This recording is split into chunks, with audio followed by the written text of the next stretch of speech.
Like we care about those people that are holding them hostage. Iran just released them and put them on a plane to come back to America. Really? That must have been part of the negotiated humiliation here. This is a negotiated humiliation. The 10 sailors is a negotiated humiliation, and now these 5 prisoners that have been held captive in Iran that did nothing wrong whatsoever are now being released also. And this is what John Kerry had to say about it. Oh, hold on. The joint statement by... Okay, that reporter, I got to wait for her to stop talking. EU Foreign Policy Chief Federica Mogherini and Iranian Foreign Minister. Let's take a listen. Get on the plane. But I will make a statement before doing so, and I hope it will cover much of what you're concerned about. This evening, we are really reminded once again of diplomacy's power to tackle significant challenges. And thanks to years of hard work and committed dialogue, we have made vital breakthroughs related to both the nuclear negotiation and a separate long-term diplomatic effort. I'm very happy to say that as we speak, we have received confirmation that 5 Americans who had been unjustly detained in Iran have been released from custody, and they should be on their way home to their families before long, shortly. The President will have more to say about their release later. Here's what I want you to take away from this, just this right here. But I can tell you one thing. While the 2 tracks of negotiations were not directly related, and they were not, there is no question that the pace and the progress of the humanitarian talks accelerated in light of the relationships forged and the diplomatic channels unlocked over the course of the nuclear talks. Okay. You mean the huge sweepstakes giveaway to Iran? You can make anybody talk if you dump enough money on them and allow them to have whatever the hell they want and lift all their sanctions and shower them with gifts. This is coordinated. With Obama. Well, I thought this was directed by Obama. Sure. Probably too.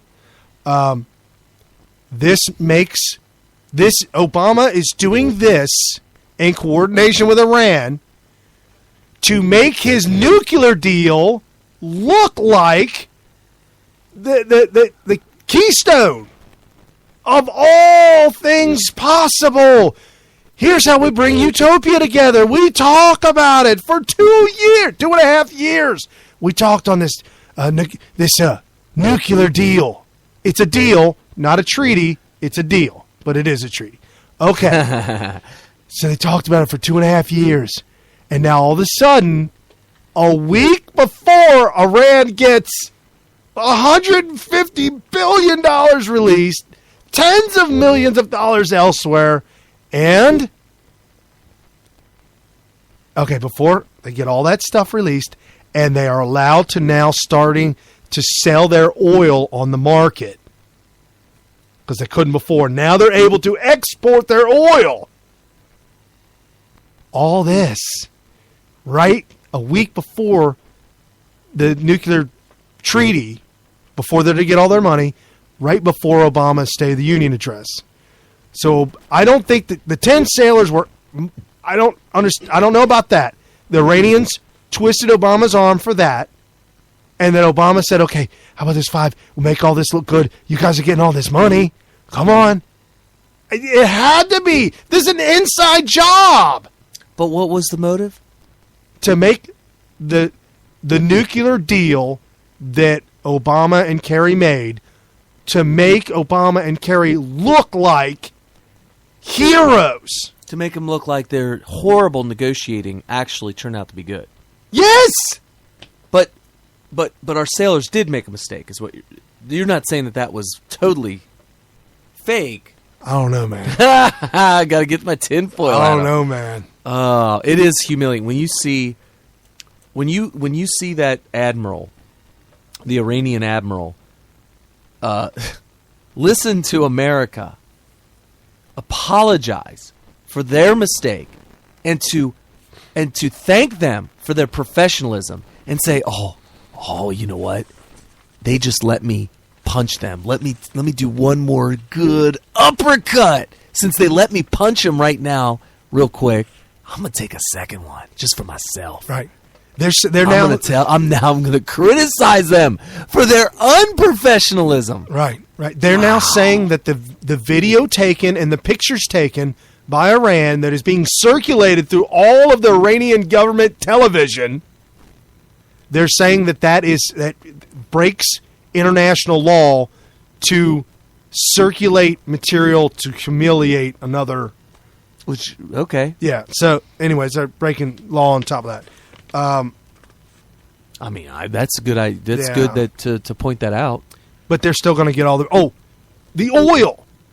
Have you seen what's going on with the oil in Iran or what? In the world, it's going down, completely falling almost apart, like a collapse. Yeah. At one time it was $100 a barrel, and now it's down in the 20s. I think. Did it get down to 20? No, not 20, but it's down. At one point in time, it's like 35. I knew it got down to 40. You're saying it went below 40. Yeah, I saw it at 35. Wow. All I know is I told my wife to fill up her tank because it's not going. I really don't see gas getting below $1.70 a gallon. I saw one gas station this week and they had $1.65. U.S. dollars, $28.58 a barrel. That is a collapse. Right. And they're talking about $1 a gallon gas in America. Well, could you imagine back when it was $4.25 a gallon if somebody said 75% off? Right. Okay. It was over $100 a gallon or a barrel, and now it's down to 28. So that's like 75% off. Okay, so check this out.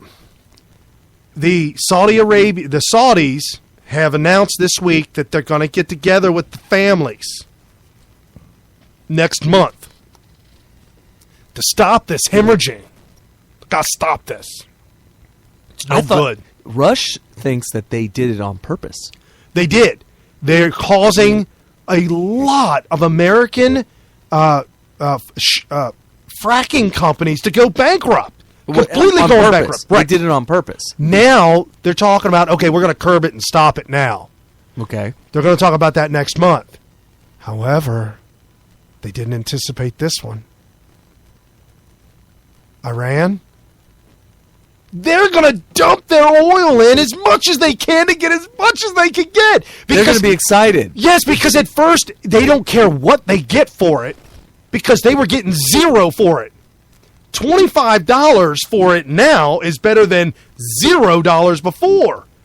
They're going to, this is speculation, I speculate that Iran is going to open the spigot of all the oil wells that they have and just dump it on the market. That'd bring it down to about $10 a barrel. Oh, my God. You are going to see a collapse. 75 cents a gallon for gas, probably. You are going to, I honestly, I really, all the articles I've been reading, I'm serious. Iran is going to ruin this thing for the Saudis. It's going to usher back the era of the muscle car. Oh, yes! Sweet! Everybody's going to be driving 4-barrel carburetors and 10-cylinder well, let's say V8 with the 5.0s and 5.0 liters and maybe even 8.0. Well, what about that? Like the 460 engine. There's a there's Chrysler 468 cylinder. What was the one? Was it 466 or it was a big one? 467 in a Buick LeSabre. It was big. Well, my mom's 77 Grand Prix, and that was after the oil embargo and all that stuff. That was a 400 cubic inch. Right. Yeah. Right. Pontiac made a lot of 400s. Yeah. Big. So you're getting, 4 miles to the gallon. When I was a kid, and the car was in park, and she was outside of the car, and I'd sit in the driver's seat. Oh yeah. I tap on the gas, and the engine revving up would cause the entire 6,000-pound car to twist. Yes, it twisted. Oh, And that was like a 25-foot long car. Oh, yeah. It was about 8 foot wide. Well, the problem back then, I had a 68 Cougar, and the problem back then is the gas pedal was linked to the carburetor with linkage. Yeah, Not a cable, Okay, solid bar, linkage. right. Okay. When the motor would twist and torque, it would rip the engine, and it ripped the motor mount off, twisted the engine, and pulled the gas pedal to the floor. Did it go out of control? Yes! Did you have to I threw it in neutral. Well, what's the difference if you're in park or neutral?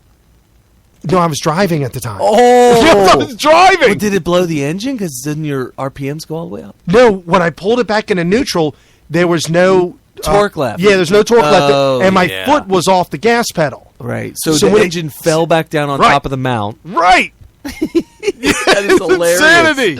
That is Oh, my hilarious. God. I can't believe we got 5 minutes left. Oh, Lord man. have mercy. Oh, yeah. Did we not get to something?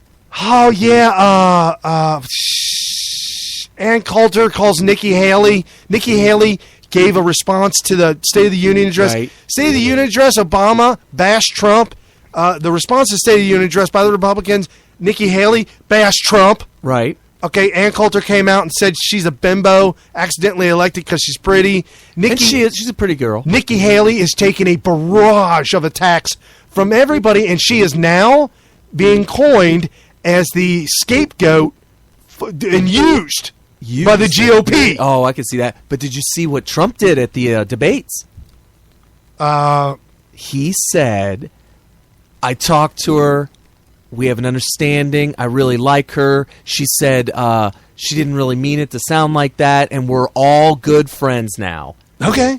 Which is brilliant because they want to, they want to imagine that Trump would bash her, not just because he was attacked by her, but also because she's a woman and he's such a misogynistic a woman hater. Right. That's what they want to brand her. And it was a brilliant It's response. not. It's not. Yeah. So he said, no, we're all friends now. We're all friends now. So John Nolte writes for Breitbart, and he says, near the end of President Obama's final State of the Union address, which was really petulant, partisan stump speech aimed largely at Donald Trump, the Republican frontrunner, Trump used his Twitter account to criticize the speech as really boring, slow, lethargic, very hard to watch. That was by Trump. Oh, yeah. I totally... there were times where I was just, shutting off. Right. And then another writer writes Obama's last State of the Union address in 3 words: disjointed, irrelevant, and disappointing. Yeah, I agree. Barack Obama has now resided over the worst, Obama owns the worst economy numbers in 80 years since 1932. And Walmart closing 269 stores, more than half of them in the U.S. and other big chunk and challenging Brazil market. The stores being shuttered, fraction. Anyways, Walmart's going through a contraction. The economy's contracting. Hold on to your jobs. Don't smart off to your boss. Keep what you got. And stay tuned to Smith Radio. I got go ahead. I have a headline here. U.S. to repay Iran $1.7 billion in interest. Nice. We're going to repay them. Oh, we missed on that interest. Here you go. Here's $1.7 billion in interest. Whatever. Pure insanity ensues when you have absolute incompetence at the helm. There is absolute and utter incompetence. That's why Trump is running away with this thing, because he's a plain talker, talks straight to the people, and he doesn't back down. We got backer downers running this show. Yep, that's right, folks. Have a happy Martin Luther the King Day. Yep. Who, by the way, was a Republican pro-Second Amendment guy. Absolutely. Completely upset because they wanted to rip his guns away from him. Second Amendment, gun grabbers, that's all by the Democrats to keep blacks from having guns to defend themselves right after Civil War. That's right. Waynesville! Excellent! Party time! Excellent! Enjoy the show, folks. See you next Sunday. Later. with unfathomable power. What kind of power? Unfathomable. It's without fathom.